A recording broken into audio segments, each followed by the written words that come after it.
Kua hau no ngai tāmanu hiri. I tipu mai au I muri wai. Temepara, Temple Temepara, ngārangi o e Alex taku ingoa.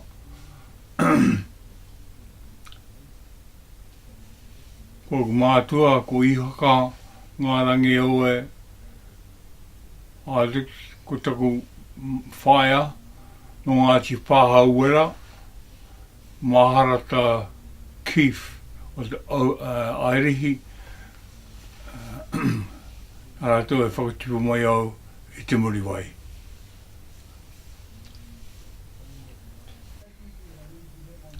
Iau e tamariki ana. Ko te mahi a ngā kuia kroa kia mātau. Ngā re pinirangi rātou kia mātau kia harata ki ngā tangi kia hoki mātau. Ka pukuriri mātau. Ka mea tu mātau. Pe hei mātau ki te ongo. Ako I te reo. Yeah.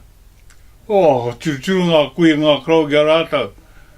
O matako ki te pana ia mātau.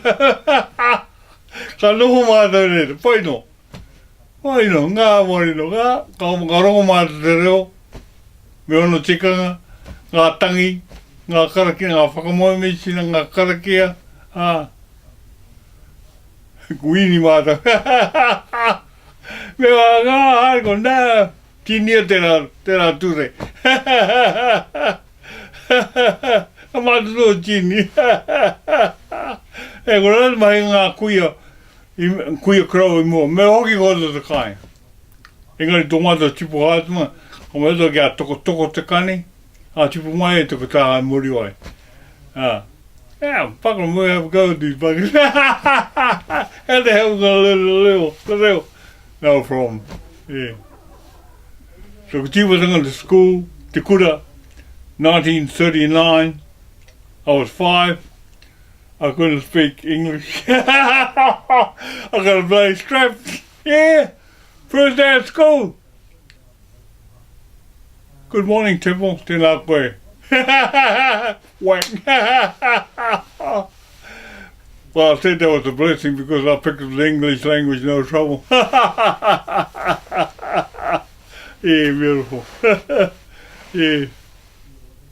Oh no, we got on well with our kuia kroa. Yeah.